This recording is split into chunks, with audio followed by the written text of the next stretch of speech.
Hoje a estrela do vídeo vai ser o economista Ridente, que está trazendo falas polêmicas para o mercado. Ele está projetando quedas de 90% para as bolsas americanas. O que ele está vendo aí, pessoal, é o que a gente vai desenrolar durante esse vídeo. Eu te convido a assistir até o final, porque a gente também vai trazer alguns indicadores macroeconômicos e, claro, a gente vai dar uma passadinha aí nos mercados, pessoal.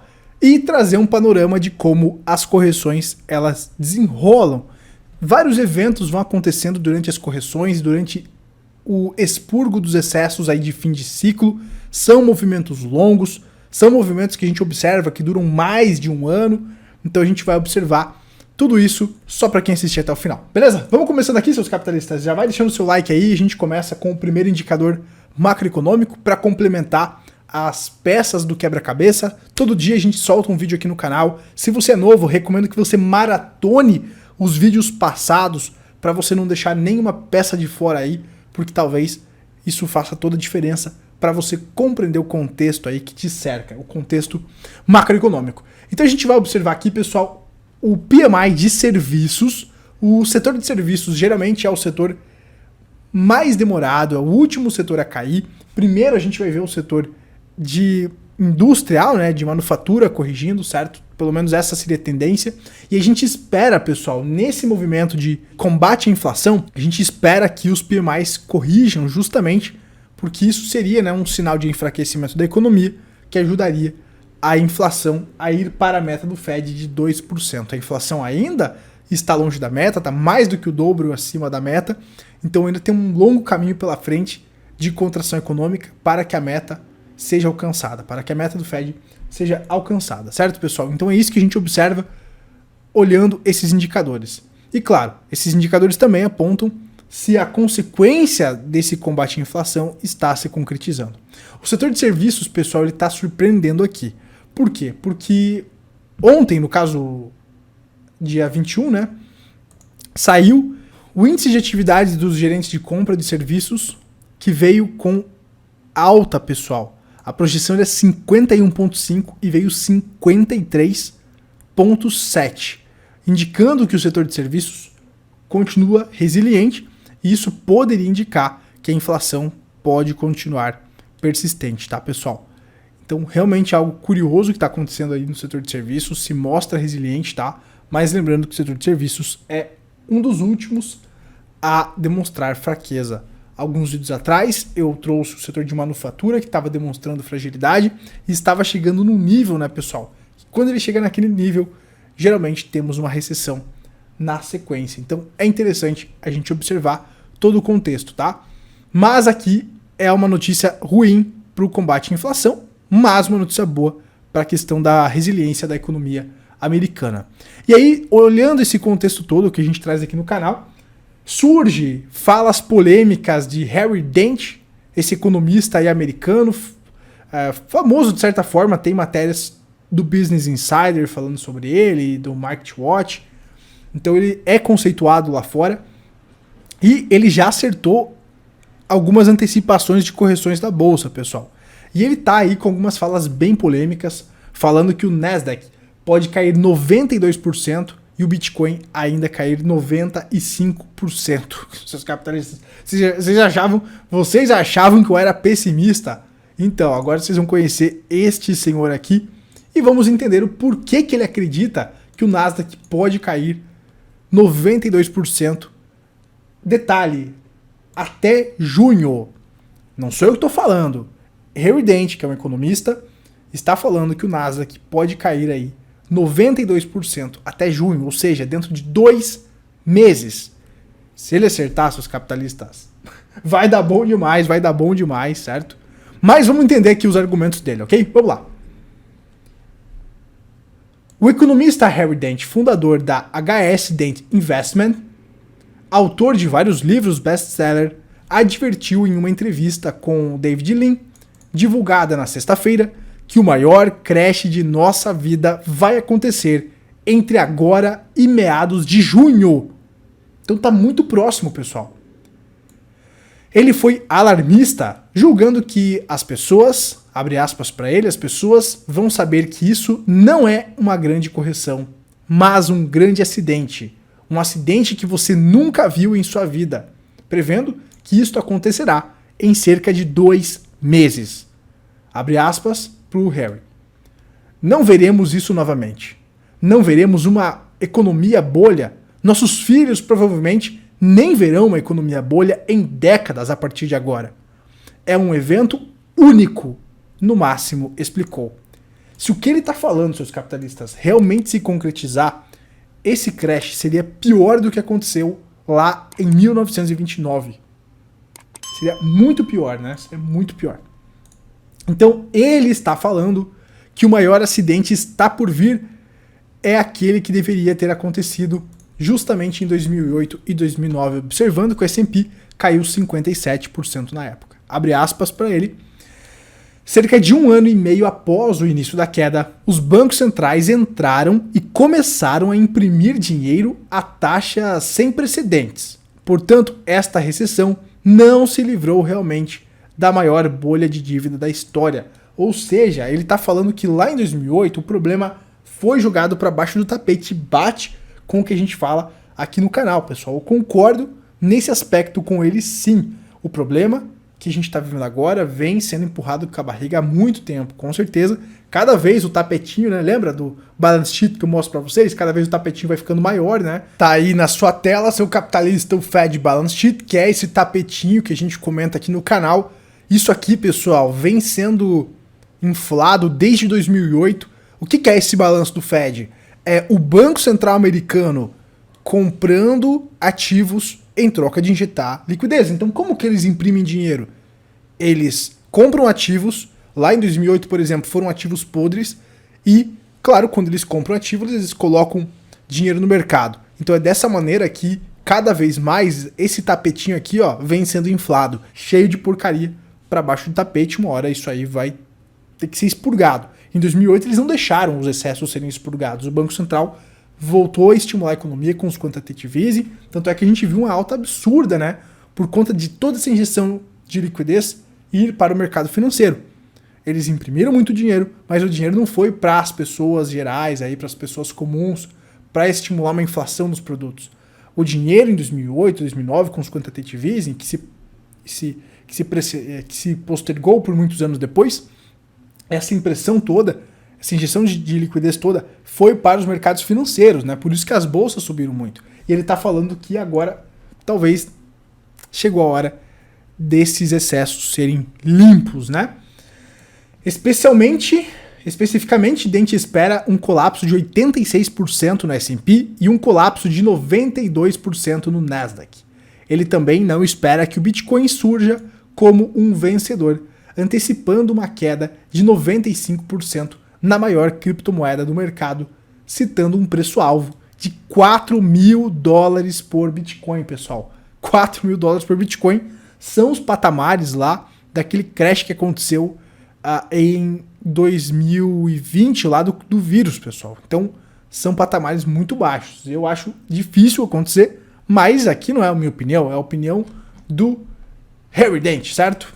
Desse cara aqui, que antecipou já correções no passado. Será que ele tá certo, pessoal? Entretanto, ele sentiu que esta é apenas a primeira onda de declínio, tá? Então lembre-se que o economista alertou repetidamente sobre o maior colapso da história antes.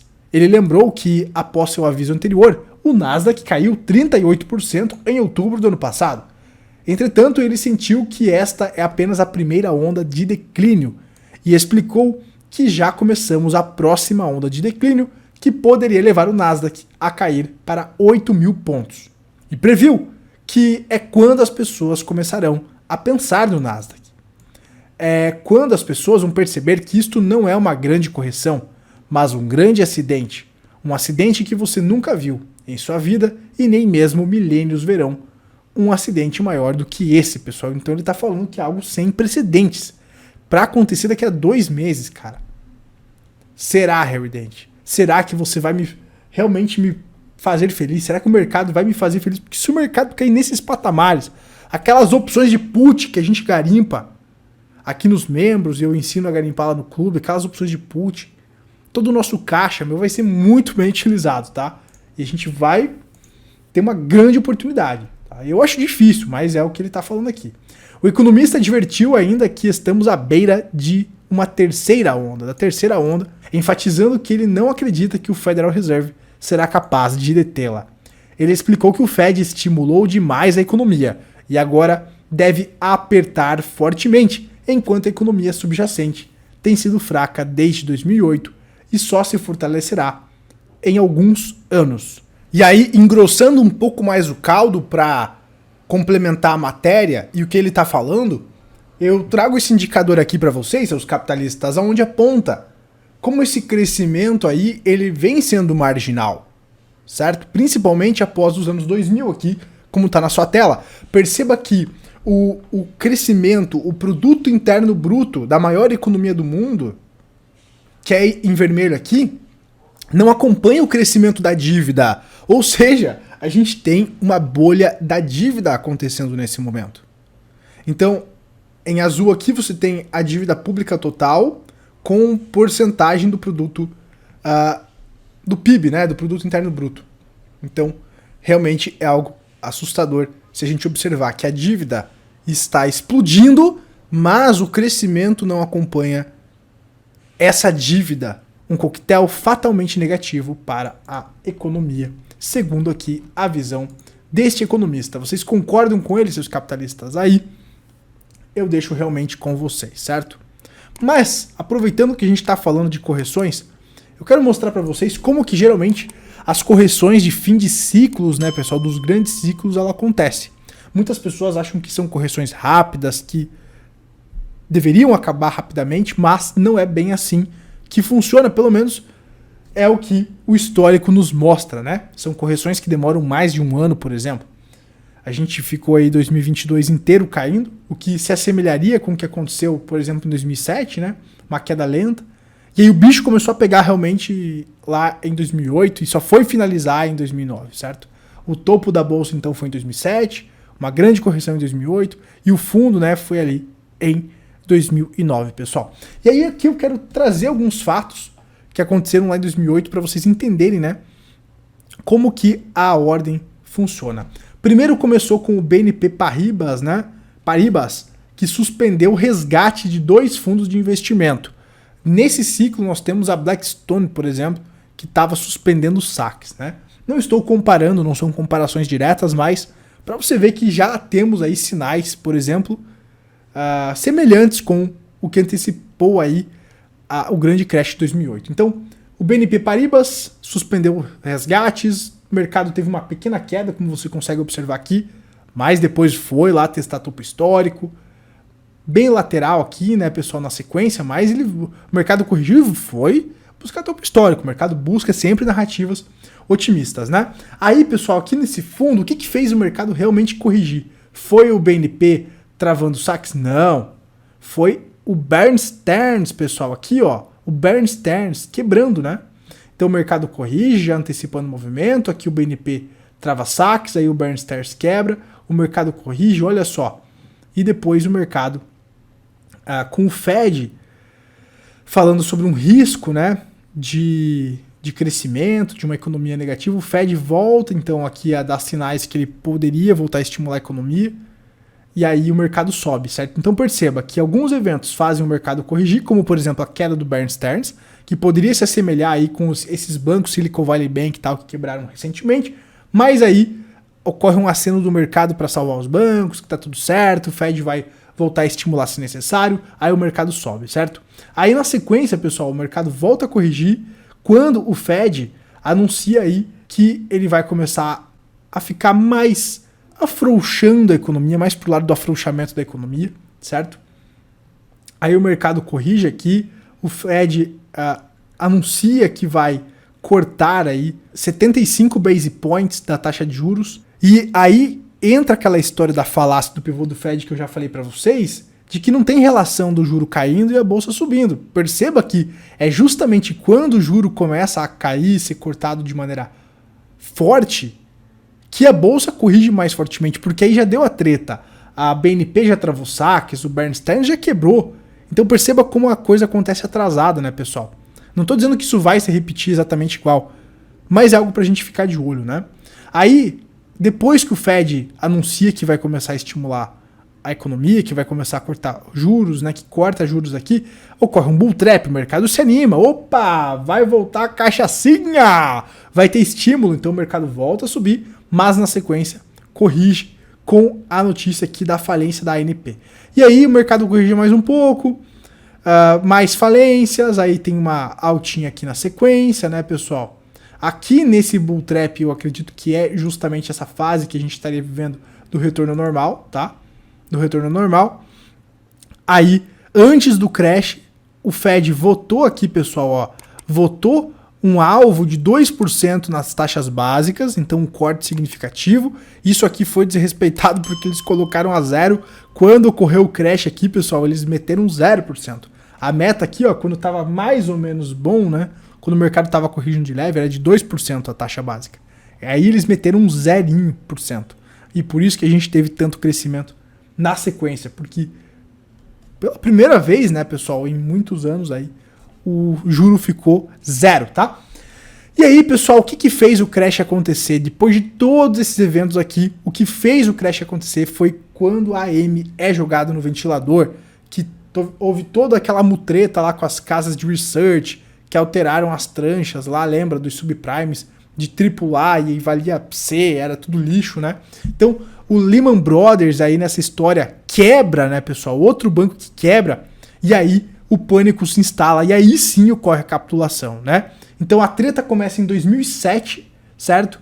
2008 ocorre aqui, inicia o crash, e o fundo só é alcançado em 2009. Então olha quanto tempo que demora, né, pessoal? E parece que nós aqui, na minha opinião, estamos na fase do retorno ao normal. Então a gente teve a alta, lucros, aí, pessoal, teve uma primeira queda, a fase do retorno normal, olha o indicador ali do lado, a fase do retorno normal então, mas ainda a gente não viu, por exemplo, o pânico do mercado ou a capitulação. Então, na minha opinião, a gente teria margem para mais quedas, para aí sim formar o fundo. E é nesse momento que, quando ocorrer essas quedas, que eu acredito que o Bitcoin pode corrigir ainda mais, já vamos falar de Bitcoin. Eu não acredito que a gente vai chegar a patamares de queda tão baixos como o Eridente está falando, tá? Porque ele está falando aqui em quedas de 80% no S&P. Então vamos ver aqui o que seria uma queda de 80% no S&P. Meu amigo, até acabou aqui o espaço. Cara, é muita coisa.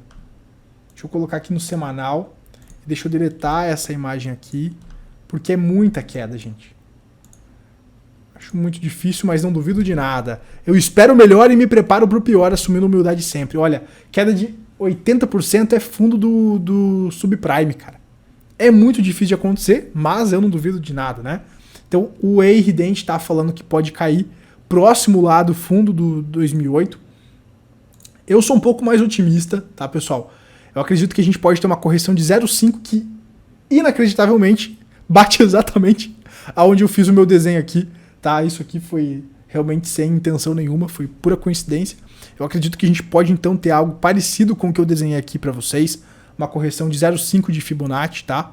Que seria mais ou menos na casa dos 2.700. Em um cenário um pouco mais otimista, uma correção de 3.200 seria totalmente natural, pessoal. Totalmente natural e esperada, tá? Agora, nesse momento aqui no S&P, a gente está justamente na linha do Equador, que é aquela região, né, de resistência que eu comentei várias vezes com vocês, tá, pessoal? Onde o mercado bateu cabeça várias vezes aqui, e eu acredito que pode fazer o mercado corrigir em breve. Pode jogar os mercados abaixo em breve, principalmente se a gente observa a questão macroeconômica. Eu não vejo motivos, né, para a gente testar topo histórico novamente, tá? E aí, se as bolsas caem, rola o flight to quality, cala a boca, Siri, rola o flight to quality, a galera vai para liquidez, né? E eu acredito que todos os ativos vão corrigir, inclusive o nosso querido Bitcoin, certo? E eu acredito que no curto prazo o Bitcoin, para manter as altas, né, ele não pode perder essa região que eu destaquei aqui para vocês, certo? Então vou destacar essa região aqui para vocês. Essa região que teria como limite aqui os 26.500, tá? Então ele não pode perder essa região. Se ele não perder essa região, a gente pode voltar a testar topos. Caso ele perca essa região aí nos próximos dias, acredito que o Bitcoin pode buscar aqui regiões mais abaixo, como a dos 25 mil dólares, e quem sabe testar aqui a média de 200 dias lá nos 22 mil dólares, beleza, pessoal? Então são os alvos que eu tenho aí para o Bitcoin. Então a gente vai observando aqui também. O negócio, pessoal, tá complicado, né? O negócio tá complicado, mas quedas são oportunidades. Então, na dúvida, é legal você gerenciar aí o seu capital de maneira antifrágil. E se você quer ver mais vídeos aí sobre a parte da macroeconomia, eu vou deixar mais links aqui na descrição, beleza? Amanhã, pessoal, tem vídeo otimista saindo aqui no canal, vídeo bacana, vídeo relax, para falar sobre o processo do enriquecimento. Domingo eu quero trazer mais vídeos desse estilo. Se você não quer perder, deixa seu like aqui embaixo e se inscreve no canal. Amanhã às 9 horas, então, tá saindo vídeo novo. E você que quer continuar maratonando já na sequência, temos aí vários indicadores aí para vocês em vídeos passados. Eu vou deixar mais links aqui na descrição. A gente se vê na próxima, seus capitalistas malvadões. Um forte abraço aí. Se você gostou do vídeo, compartilhe para geral. Tchau, tchau.